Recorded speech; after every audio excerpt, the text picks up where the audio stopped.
हम सबको अपने जीवन से बहुत प्यार होता है। हम में से कोई मरना नहीं चाहता। हम चाहते हैं कि हम ज़्यादा से ज़्यादा जिएं। लेकिन कुछ लोग ऐसे होते हैं जो रोज़ अपने लिए मरने की दुआ करते हैं। ये वो लोग होते हैं जो किसी गंभीर बीमारी से ग्रस्त होते हैं। इनके बचने की कोई उम्मीद नहीं होती। ये रोज़ तिल तिल करके मर रहे होते हैं, तड़प रहे होते हैं, बहुत ज़्यादा दर्द और तकलीफ में होते हैं। अब ऐसे में सवाल ये उठता है कि क्या ऐसे बीमार व्यक्ति जिसके बचने की कोई उम्मीद नहीं है, उसे एक फास्ट और पीसफुल डेथ का हक है कि नहीं? और यही हमारे इस वीडियो का टॉपिक है, यूथनेसिया, जिसे मर्सी किलिंग भी कहा जाता है। यूथनेसिया का मतलब होता है एक बीमार व्यक्ति जिसके बचने की कोई उम्मीद नहीं है, उसे स्लो, पेनफुल और अनडिग्निफाइड डेथ से बचाकर एक गुड और डिग्निफाइड डेथ देना। आपने बहुत से ऐसे पेशेंट्स के बारे में सुना होगा जो महीनों से बिस्तर पर पड़े हैं, ना कुछ खा पाते हैं, ना कुछ पी पाते हैं। शरीर धीरे धीरे कंकाल बनने लगता है, दर्द और तकलीफ से तड़प रहे होते हैं, लेकिन उनके प्राण उनके शरीर से नहीं निकलते। अगर ऐसे किसी व्यक्ति की सफरिंग्स कम करने के ऑब्जेक्टिव से उसकी लाइफ को पीसफुल तरीके से खत्म किया जाता है तो उसे कहा जाता है यूथनेसिया। यूथनेसिया कई प्रकार का हो सकता है। पहला, एक्टिव यूथनेसिया।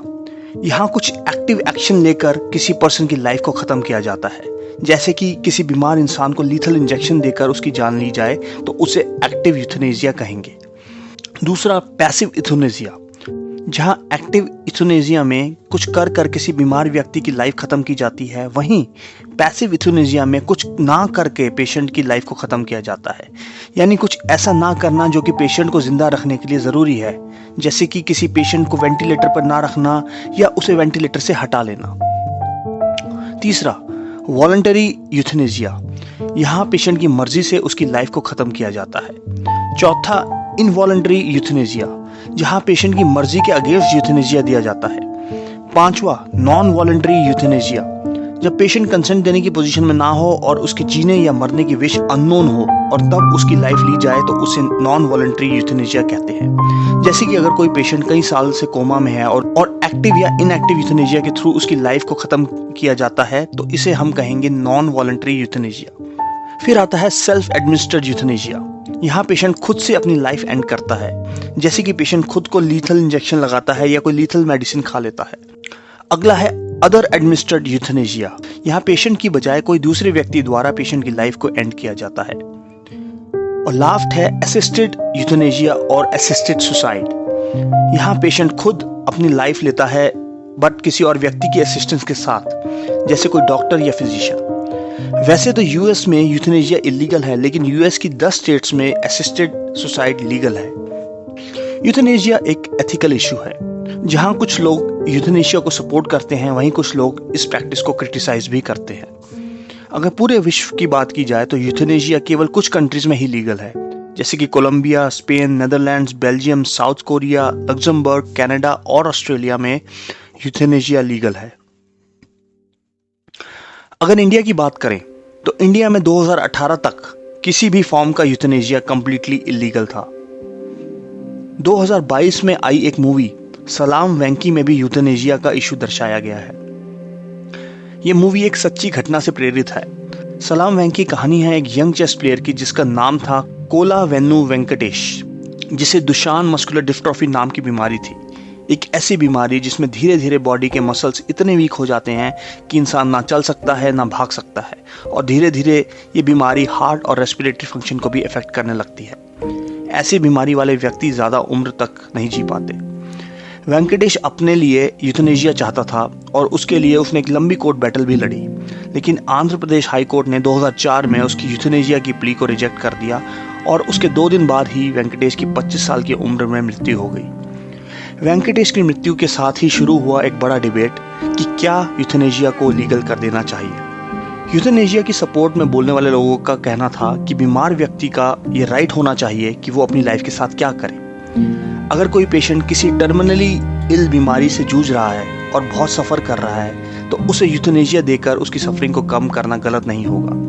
वहीं यूथनेसिया के क्रिटिक्स का कहना था कि किसी व्यक्ति को मारना गलत है और नॉन वॉलंटरी या इनवॉलंटरी यूथनेसिया बीमार व्यक्ति के राइट्स को वायलेट करता है। इंडिया में यूथनेशिया इंडियन पीनल कोड के सेक्शन 300, 306 और 309 में पनिशेबल है। यूथेनेशिया का इशू इंडियन कोर्ट्स में कई बार उठा। 1996 में सुप्रीम कोर्ट ने कहा यूथेनेशिया और असिस्टेड सुसाइड इलीगल है और कॉन्स्टिट्यूशन के आर्टिकल 21 में जो राइट ऑफ लाइफ दिया गया है उसमें राइट टू डाई नहीं आता है। फिर 2011 में सुप्रीम कोर्ट ने कहा कि पैसिव यूथेनेशिया को अलाउ किया जा सकता है बट सिर्फ एक्सेप्शनल सर्कमस्टांसेस में, वो भी अंडर स्ट्रिक्ट मॉनिटरिंग। फिर 2014 में सुप्रीम कोर्ट ने अपने ही 2011 की रूलिंग को इनकंसिस्टेंट कहा और मैटर को 5 जज कॉन्स्टिट्यूशन बेंच को रेफर कर दिया। फाइनली 2018 में common cause versus union of India में एक लैंडमार्क जजमेंट आई। इसमें सुप्रीम कोर्ट ने कहा कि कॉन्स्टिट्यूशन के आर्टिकल 21 में right to life and dignity में right to refuse treatment and right to die with dignity भी शामिल है। सुप्रीम कोर्ट की इस जजमेंट ने पैसिव यूथेनेशिया को इंडिया में लीगल वैलिडिटी दे दी। सुप्रीम कोर्ट ने यहाँ लिविंग विल का कॉन्सेप्ट इंट्रोड्यूस किया। लिविंग विल एक एडवांस डायरेक्टिव होता है जहां एक टर्मिनली इल पेशेंट अपने होशो हवास में बिना किसी दबाव के फर्स्ट क्लास जुडिशियल मैजिस्ट्रेट के सामने एक विल एग्जीक्यूट करता है जिसमें वो बताता है कि कब उसके मेडिकल ट्रीटमेंट को रोक देना चाहिए या फिर अगर ऐसी सिचुएशन आती है जहां वो लाइफ सपोर्ट पे चला जाता है तो क्या वो लाइफ सपोर्ट पे रहना चाहेगा या फिर वो लाइफ सपोर्ट को विड्रॉ करना चाहेगा। साथ ही पेशेंट अपनी विल में किसी क्लोज रिलेटिव का नाम देगा जो पेशेंट के होश में ना होने पर उसके बिहाफ पर मेडिकल ट्रीटमेंट रोकने का डिसीजन लेगा। जहां पेशेंट अपनी लिविंग विल एग्जीक्यूट करता है वहां तक तो प्रोसेस सिंपल होता है, लेकिन प्रॉब्लम आती है जहां पेशेंट ने कोई लिविंग विल नहीं करी होती। इस पर सुप्रीम कोर्ट ने 2023 में गाइडलाइंस इशू करी है। इन गाइडलाइंस के हिसाब से ट्रीटिंग टीम जो कि पेशेंट को मेडिकली ट्रीट कर रही है वो 3 चीजें एसेस करेगी। पहला, क्या पेशेंट अपनी डिसीजन मेकिंग पावर खो चुका है। दूसरा, क्या पेशेंट टर्मिनली इल है यानी उसके बचने की कोई उम्मीद नहीं है। तीसरा, क्या पेशेंट को दिए जा रहे लाइफ सस्टेनिंग ट्रीटमेंट का अब कोई बेनिफिट नहीं है। अगर इन तीनों क्वेश्चंस का आंसर यस है तो treating team primary medical board से ओपिनियन मांगेगी कि क्या लाइफ सस्टेनिंग ट्रीटमेंट को बंद कर देना चाहिए और प्राइमरी मेडिकल बोर्ड अपना ओपिनियन देगा। इसके बाद ट्रीटिंग टीम पेशेंट की फैमिली मेंबर्स या क्लोज रिलेटिव से पेशेंट की सिचुएशन डिस्कस करेगी और इंश्योर करेगी कि वो ट्रीटिंग टीम के डिसीजन से सहमत है। इसके 48 घंटे बाद सेकेंडरी मेडिकल बोर्ड भी अपना ओपिनियन देगा कि क्या लाइफ सस्टेनिंग ट्रीटमेंट को बंद कर देना चाहिए। अगर secondary medical board primary medical board के ओपिनियन से सहमत है तो हॉस्पिटल इन ओपिनियन को रिकॉर्ड करके जुडिशियल मैजिस्ट्रेट को इंटीमेट करेगा और लाइफ सस्टेनिंग ट्रीटमेंट को विड्रॉ कर लेगा। लेकिन जहां सेकेंडरी मेडिकल बोर्ड का ओपिनियन प्राइमरी मेडिकल बोर्ड के ओपिनियन से डिफर करता है, वहां अगर पेशेंट की फैमिली या ट्रीटिंग टीम या हॉस्पिटल को ऑब्जेक्शन है तो वो हाई कोर्ट अप्रोच करके इस मैटर पे डिसीजन ले सकते हैं। यूथेनेशिया एक ऐसा टॉपिक है जो टर्मिनली इल पेशेंट की फैमिली और रिलेटिव्स के लिए हमेशा एक मॉरल और एथिकल इशू बना रहेगा। पैसिव यूथेनेशिया को चाहे लीगल वैलिडिटी मिल गई हो, लेकिन एक्टिव यूथेनेशिया आज भी इंडिया में इलीगल है।